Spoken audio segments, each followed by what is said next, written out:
I always found it interesting to notice how she's chubby, with a little face and chubby cheeks. And we get the impression that the sculptor wanted to show that Our Lady was pregnant. She is, after all, originally a depiction of Our Lady of the Immaculate Conception. It was sculpted to be another image of the patron saint of Portugal at a time when we were a Portuguese colony. And what I find beautiful, really beautiful in this story is that Aparecida wanted to be Brazilian, wanted to be our image, the image of our people.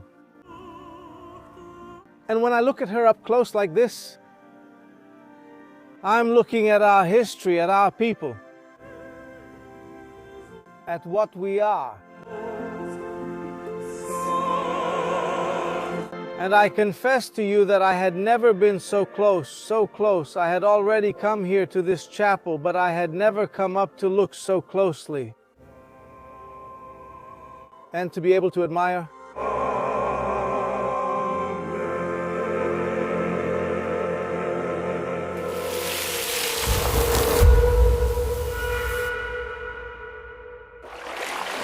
Who was she? What was her name? A broken sculpture that came out of the river. The little 36-centimeter statue was just one of many patron saint images being sculpted from São Paulo clay here on the banks of the Paraíba do Sul River, in the countryside of São Paulo, where the cicadas are always singing. But it wasn't the patron saint of Brazil because at that time nothing belonged to us.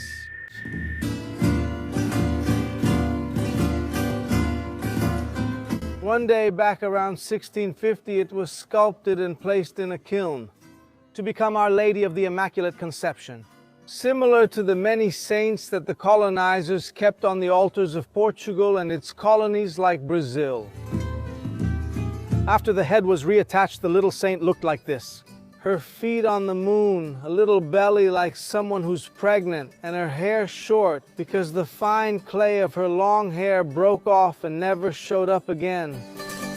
But since the fishermen didn't know she was a Portuguese saint, they ended up calling the image Aparecida. After all, she had appeared in the waters of the river. She was found here at a bend, which is 100 meters away. Her head, her body, was found up there. At that time, people still didn't play soccer on our fields. There was no samba, nor a sambadrome. Brazil had its banana trees, macaws, and parrots, but it had no idea that one day it would be the country of carnival. Our flag was different. There was no national anthem. A giant concrete Christ statue only 200 years later.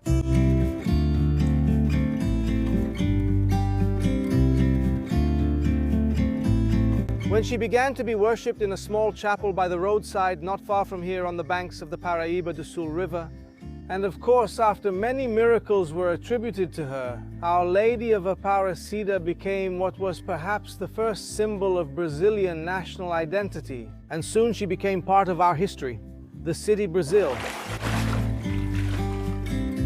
When he was in dire straits, back in Portugal in 1805, King João VI ordered the coffers of Brazilian churches to be emptied. According to tradition, the Prince Regent Dom Pedro I came here to Aparecida on horseback to pray before the image, before heading to São Paulo and proclaiming Brazil's independence on September 7th. The Prince Regent, Dom Pedro, was present on the morning of August 20th, 1822.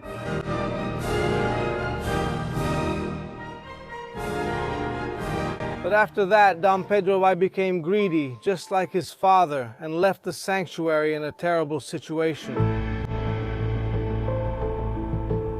During the 85 years it lived under the grip of the emperor's treasurers, the sanctuary went through its own purgatory.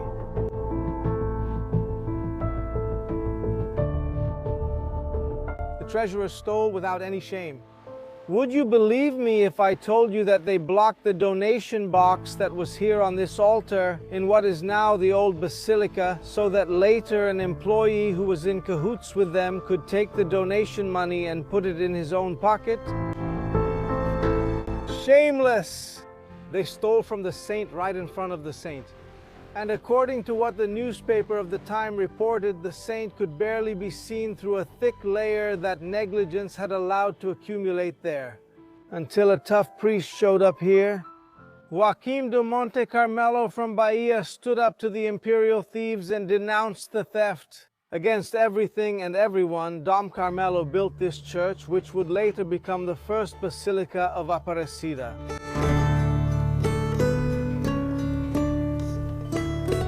If you're enjoying this video, take a moment to like it and subscribe to our channel.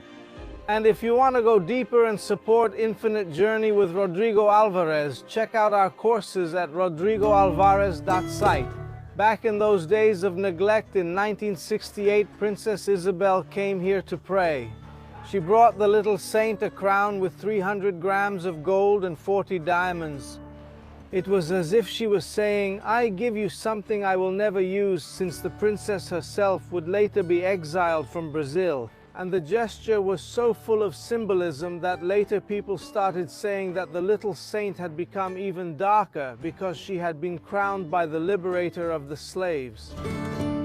The new church, now known as the historic Basilica, was inaugurated in 1888 with an emotional mass celebrated by Dom Carmelo. The following year, Brazil became a republic and the state separated from the church. When the religious finally regained control of the sanctuary, they found everything in pieces. Everything was missing here. Even priests had to be brought in from Germany. 13 priests from the Redemptorist order took a ship from Germany and came to rebuild the Brazilian sanctuary.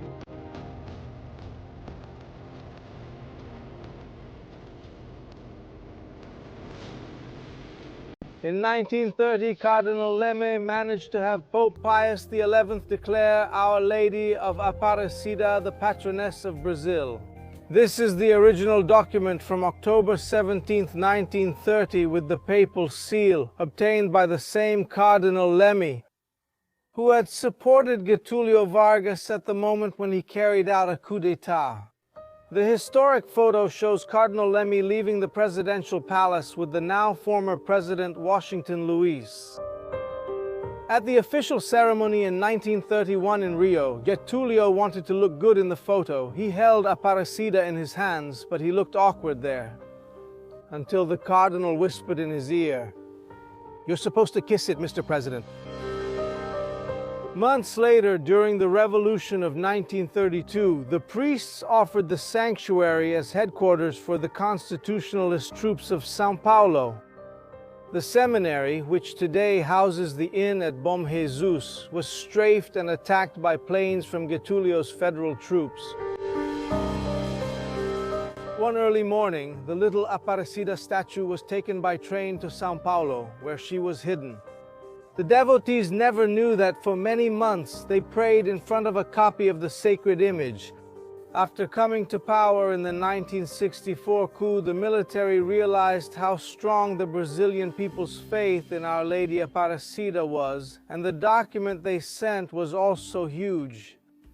The document is a request for permission for the image of Our Lady Aparecida, the patron saint of Brazil, to be issued. Raised in a triumphant pilgrimage to the capitals of all the states of Brazil, and in Brasilia she was acclaimed as Generalissima of the Brazilian Armed Forces.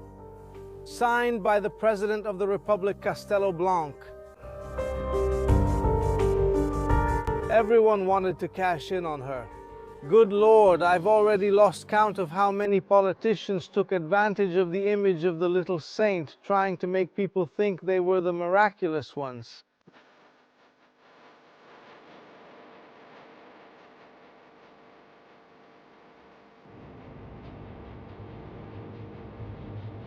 Wasn't there a miracle to put an end to these things? Someone should have come here to ask them to stop abusing her sacred image.